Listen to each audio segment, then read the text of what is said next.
The neighbors laughed and said he had gone mad. But when they saw what he had built inside, no one could say a word. Subscribe and write in the comments which city you are watching from. The wind carried dust and the dull clang of metal when Aiden took off his helmet for the last time. The sight around him looked almost lifeless. Half-finished steel skeletons, piles of bricks, muddy water pooled near the foundations. Someone was shouting near the crane, the noise blending with the echo of hammers, but it all sounded far away to him now. His name had been on the list that morning, printed on a sheet tacked to the foreman's trailer. Layoffs, they called it, though he knew it meant something simpler. He was done here. Too old, too quiet, and too expendable. He rubbed his forehead with his rough hand, left a gray smear of dust across his temple, and tried to think about what to do next.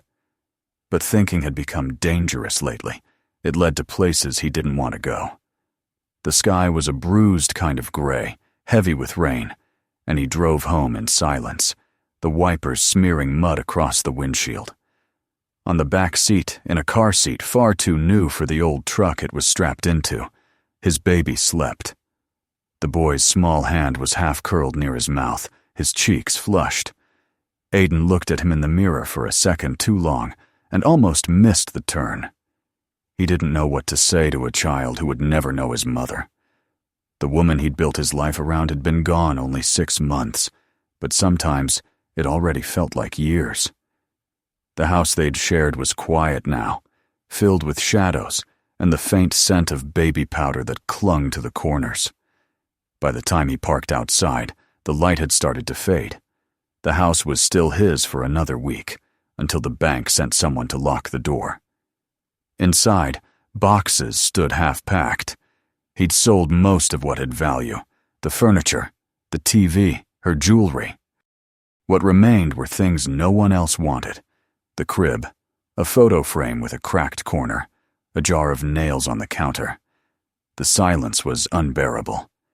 He lifted his son from the car seat and held him close, feeling the warmth of him against his chest. "We'll be fine," he whispered, though he wasn't sure he believed it. That night, while the baby slept, Aiden sat at the kitchen table and stared at the bill spread before him. The final paycheck wouldn't even cover rent. He had no savings left, no relatives who could help. For the first time in his life, he didn't know where they would sleep next week. When dawn came, he drove until the fuel gauge dipped below half, passing cheap motels, pawn shops, storage yards. That was when he saw it, an old shipping container sitting crooked on a gravel lot behind a junkyard. Its red paint was blistered and rusted, the white numbers on its side barely visible. There was something about its shape, solid, ugly, unmovable, that stopped him. The owner of the yard was a man in oil-stained coveralls who laughed when Aiden asked about it. "You don't want that thing," the man said. "It's been sitting here for years. Smells like salt and mice." Aiden ran his hand along the rough metal and asked how much. The man shrugged. "1,000. If you can move it yourself." Aiden had $500 in cash and a box of tools worth the rest. They made a deal. By sunset, a tow truck was dragging the container behind his old pickup along a road that cut through fields and toward the edge of the river. The plot of land wasn't his. It was a forgotten stretch near the water, half swallowed by weeds, the remains of a fence still leaning at the edge. But no one came here anymore. The town had shrunk after the mill closed, and this place, once a small boat dock, had become another ghost. He parked near the riverbank, watching as the tow truck lowered the container into the mud. The sound it made when it hit the ground was deep and final, like a door closing on everything he'd lost. He thanked the driver, who didn't bother to ask questions, and stood alone as the truck's taillights disappeared down the road. That night was the first they spent inside. The metal walls echoed every sound: the wind, the baby's cries, his own breath. It was cold enough that he could see his breath when he exhaled. He lined the floor with cardboard, wrapped the baby in a blanket, and placed him in a box padded with towels. There was no heat except for a candle he'd found in the glove compartment. The flame flickered, lighting the boy's face, and for a moment, Aiden felt something fragile. Something like hope, though it came with fear. The days that followed were a blur of exhaustion. He worked whenever someone would take him, hauling trash, cleaning gutters, patching fences. He carried the baby with him everywhere, sometimes leaving him asleep in the cab of the truck with the window cracked open, always within sight. He earned just enough for food, gas, and scraps of lumber. Every night he returned to the river, where the container waited, and worked by the light of his headlights.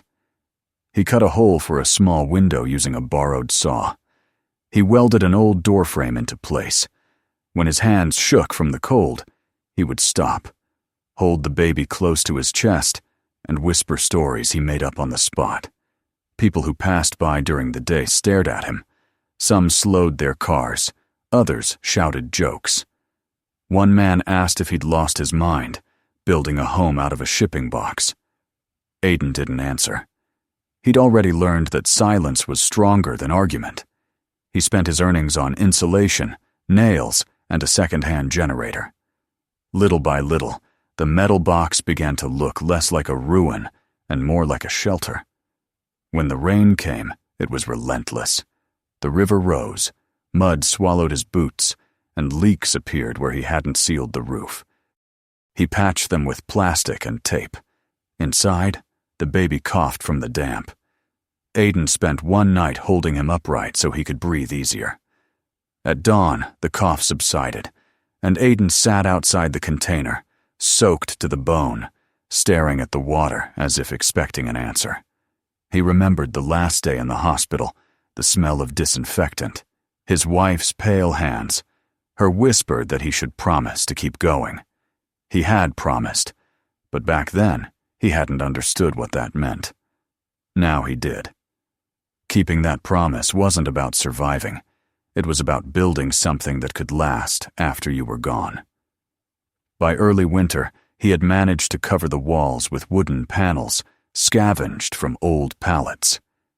He built a bed from planks, a small table, and a shelf for baby supplies. The generator coughed to life most nights, lighting the single bulb that hung from the ceiling. The interior glowed warm and gold, and from the outside, the little window cast a rectangle of light into the darkness like a beacon. The laughter of the neighbors had stopped. Some even brought him things: an old heater, a can of paint, a spare blanket. They never said much, but they came. Every improvement was a victory, measured not in size, but in persistence. The door no longer jammed. The window closed tight. The cold no longer bit as sharply. Aiden kept a notebook on the table, filled with numbers and lists. Things to buy, repairs to make, odd jobs to ask about. It was the only plan he had, and it kept him moving forward. When the first snow came, it was soft and silent. He stepped outside and watched the flakes drift down onto the roof of the container, melting against the warm metal. Inside, the baby slept peacefully, his tiny chest rising and falling. Aiden crouched beside him, his hands resting on the edge of the makeshift crib. He thought about how much had changed in just a few months. He had no company, no security, no clear future. But he had a home. It wasn't much, but it was theirs, and it stood. That night, he turned off the generator and listened to the quiet. The river murmured in the dark. The wind sighed against the walls. For the first time since she died, he didn't feel like he was floating between days. The container, once cold and empty, had become something else entirely. It was the weight that anchored him, the proof that starting over didn't always require a plan, just the refusal to stop. He sat on the floor, back against the wall, his son asleep in his arms. The metal around them still smelled faintly of salt and oil, but it no longer felt like a box. It felt like a promise kept.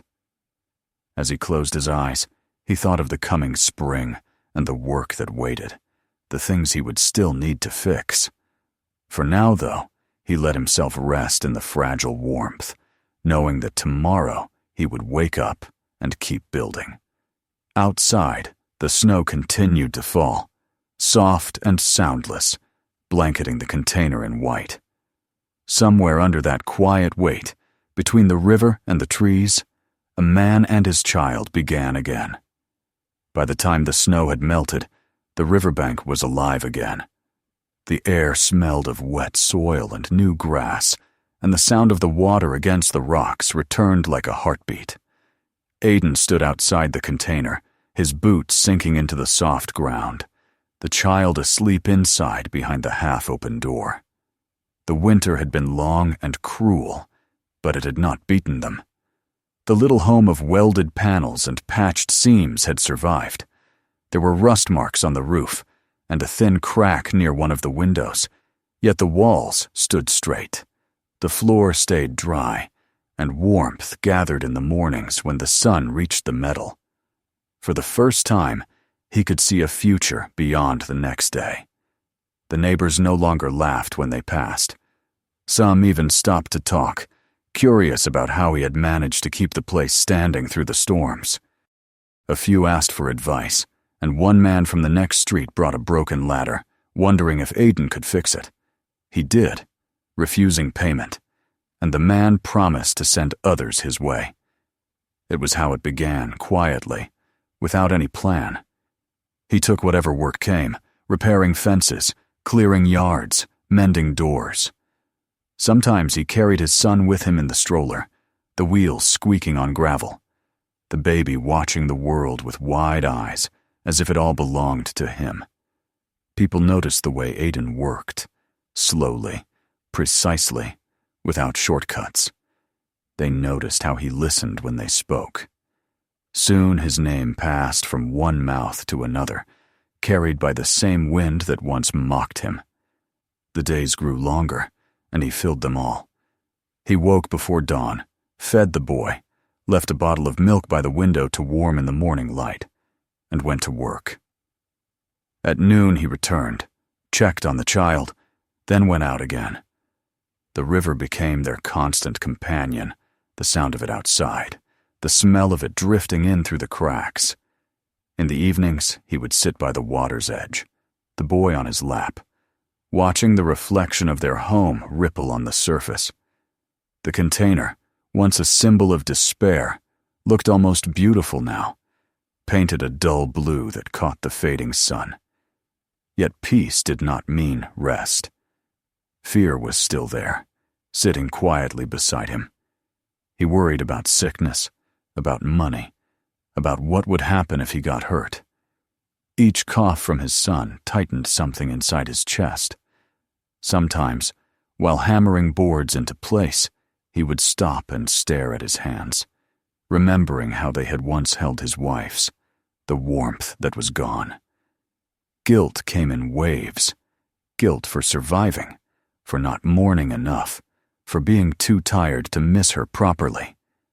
But in those moments, he would look at the child and know that love could still build something, even from ruins. Late one afternoon, a storm rolled in from the west. The wind tore through the fields and snapped branches, rain falling in sheets so thick he could barely see the river. A neighbor's roof peeled open like paper. Without thinking, Aiden wrapped his son in blankets, placed him safely inside the container, and ran into the rain. The ladder slipped twice before he reached the top of the damaged roof. His clothes clung to his body. His hands were numb, but he worked until the last nail was secure. When he climbed down, soaked and shivering, the family inside tried to pay him. He only asked for a cup of coffee. The next day, a photographer from the local paper came to take pictures of the damage. He took one of Aiden 2 mud on his face, hammer still in hand. The photo appeared in the weekend edition beneath the headline, "The Man Who Built His Home Out of Steel." It wasn't much, but it changed everything. Calls began to come in the following week. People wanted him to fix things, build porches, restore sheds. Some just wanted to see the container, to touch the metal walls, and ask questions about insulation or cost. He tried to refuse the attention, but work was work. He built a small rack outside to hang tools, then added a bench, then a canopy. The place started to look less like a refuge and more like a workshop. A young man passing by offered to help in exchange for training.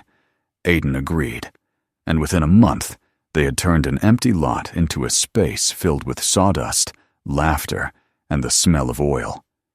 He began to believe that maybe this, too, could grow into something lasting.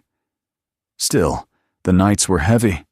When the baby slept, Aiden sat alone, tracing the marks on the wall where the welding seams met. He thought about his wife's voice, how she used to hum while sketching ideas for the house they would one day build together. She had always said a home was not a matter of walls, but of effort, of time shared inside them. He realized that, without meaning to, he had followed her plan all along. Each nail he drove into the boards was another piece of the life she had wanted him to protect. By summer, the yard had changed completely. Grass grew where mud once was. There were planks stacked neatly against the fence and a small vegetable patch by the river. The boy toddled now, exploring the world on unsteady legs, his laughter carrying over the water. One morning, a woman from town arrived, a cafe owner who had seen his photo in the newspaper. She wanted to restore an old brick building by the train tracks and turn it into something new. She had no architect, no contractor willing to take the risk. Aiden hesitated, staring at the sketches she brought. It was a big job, far beyond anything he had done since losing his old position. But something inside him stirred, the same stubbornness that had kept him alive through the cold nights. He agreed. The work began slowly. The building was half collapsed, the roof caved in, pigeons nesting in the rafters. Each day he and the 2 helpers he had hired cleared debris, salvaged beams, replaced windows. It was hard labor, the kind that left every muscle burning, yet Aiden found a strange calm in it. The rhythm of hammer and saw replaced the silence that had haunted him. He brought his son to the site sometimes, setting up a playpen in the shade. The workers joked that the kid was the supervisor. Seeing the child there reminded him why he couldn't give up. As the project grew, so did the respect people had for him. They stopped calling him the man from the container and started calling him by name. The woman who owned the cafe insisted on paying more than they had agreed, saying his work had given her building a soul again. The newspaper wrote another piece, this one about the craftsman who rebuilds what others abandon. Aiden read it once, then folded it away. He didn't care about recognition. What mattered was that his son would have something better than memory. A place, a legacy. The completion of the cafe marked a turning point. On the day it opened, people gathered outside under strings of lights. Music played from a speaker, and the smell of bread filled the air. The owner stood on the steps and thanked him publicly, her voice trembling as she spoke about resilience and second chances. Aiden stayed at the back, his hands in his pockets, the boy balanced on his hip. He didn't like crowds or praise, but when the lights reflected on the windows, he saw the faint shape of their faces, his and his son's mirrored together. For a moment, he imagined his wife standing there too, proud and smiling. That night, he walked home along the river, the child asleep against his shoulder. The lights from the cafe still glowed in the distance. The container waited for them, warm inside, the little lamp shining through the same small window. He stepped through the door and felt the familiar metal beneath his boots. Everything smelled of sawdust and fresh paint. He laid his son in the crib, covered him with a blanket, and stood there for a long time. The baby's breathing was soft, steady, the only sound in the room. Outside, the river murmured under the stars. The night air was cool but gentle now, no longer cruel. Aiden looked around at the walls that had once been bare steel and now carried the marks of their life together. Fingerprints, pencil lines, scratches from moving furniture. It was not a perfect home, but it was strong. Like him, it had bent without breaking. He turned off the light, leaving only the pale glow from the window. In that quiet space between exhaustion and peace, he realized what he had built was more than shelter. It was proof that pain could turn into purpose, that grief could teach hands to create again. The house had not fallen, and neither had he. The sound of the water outside became softer, almost like breathing.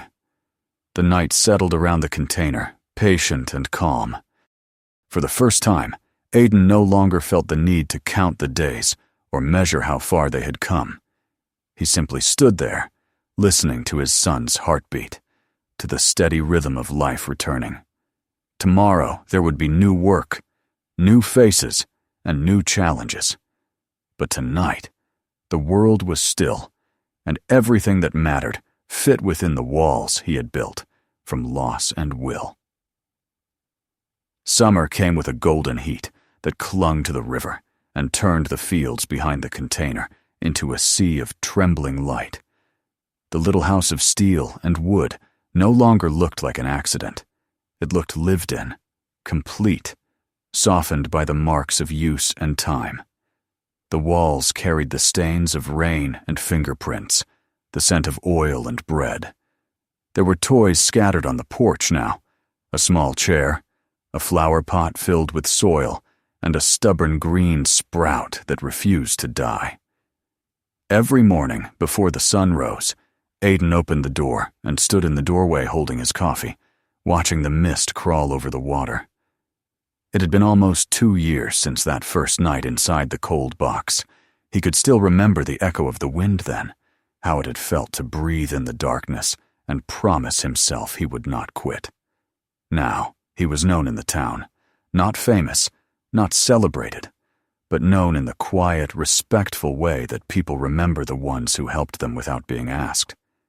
He had a small crew of 3 men, Tommy, who had once slept in his truck before Aiden offered him work, Luis, who had been fired from a factory and was trying to rebuild his life, and Nathan, a teenager learning to handle tools with more heart than skill. They worked together in rhythm without much talk. They repaired, built, and restored places that others had left to rot. Aiden's business had no signboard and no website, yet people found him. They came because they had heard of a man who could make something whole again, even when it seemed beyond saving. But growth brought its own weight. The more work they had, the less time Aiden spent at home. His son, now a bright-haired 3-year-old, greeted him with sleepy eyes at night and questions in the morning. "Where were you, Dad?" he asked once, small hands clutching the blanket. Aiden tried to explain that he was building, that he was working so they could have more. But the words sounded thin in the air, like excuses meant for himself. He remembered the emptiness of the house after his wife had died, the way work had once been his escape from pain, and he feared he was letting it happen again. There were moments when exhaustion took him by surprise. He would be standing on a ladder, hammer mid-air, when a sudden stillness would fall over him. He would see the ghost of his wife in the memory of motion, her laughter, the way she wiped her hands on her jeans after painting a wall. Sometimes he would stop entirely and just listen to the hum of the saw, the call of the river, the world continuing without her. In those pauses, the truth pressed hard against his chest. Everything he was building, he was doing because she wasn't there to do it with him. One evening, as he cleared the last tools from a construction site, he found an old tin box beneath a broken step. Inside were faded photographs and a note written by someone long gone. A letter from a woman to her husband, thanking him for the home they'd built together. The words were simple, written in shaky pen strokes, but they struck something deep inside Aiden. He took the letter home, dried it, and placed it inside a frame on the shelf next to his wife's picture. It became a quiet reminder that love, in its truest form, is labor, the kind that survives long after the hands are gone. The next months blurred into work and heat. The team took on a massive project, the renovation of an abandoned warehouse near the edge of town. The building had once stored grain, but now stood hollow, filled with dust and birds. The plan was to turn it into a community space, a place where people could meet, learn trades, share stories. Aiden accepted the job without hesitation, feeling in it something greater than a paycheck. It was a chance to give the town what it had lost, a place that belonged to everyone. The work was grueling. The walls were brittle, the beams warped. Every day the crew battled heat and fatigue, the constant noise of saws and drills filling the air. Aiden moved through it all with quiet determination, guiding his men, teaching them to measure twice and cut once, to care even when no one was watching. At night he returned home too tired to speak, his arms aching, his shirt soaked in sweat. His son would climb into his lap, tracing the scars on his hands with tiny fingers, asking what each one meant. "This one's from when I built your window," Aiden would say. "This one from when I fixed the roof." He never mentioned the wounds that couldn't be seen. When the warehouse finally began to take shape, the townspeople grew curious. They stopped by with questions, sometimes with food or cold drinks. Aiden noticed something shift in their eyes. Where once there had been pity, now there was respect. They saw a man who had built not just a home, but a purpose out of loss. He didn't think of it that way. To him, it was simply the only thing he knew how to do. But when the mayor visited and called the project a symbol of renewal, Aiden felt something tighten in his throat. Renewal. That word carried both pride and pain. As the opening approached, memories of his wife returned more vividly. He dreamed of her, walking through the warehouse, sunlight in her hair, her hands running along the new walls. He remembered how she had once wanted to start a workshop for local kids, to teach them to build, to use their hands. Maybe, in a way, this was for her. Maybe she had guided him here without him realizing it. The day of the opening was clear and hot. Banners fluttered in the breeze, and the smell of fresh wood mixed with the sweetness of lemonade.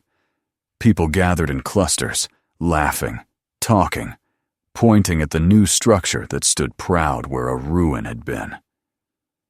A journalist approached Aiden, asking how it felt to see his work complete. He hesitated, searching for words, then simply said, "I build from what's left behind. It lasts longer that way."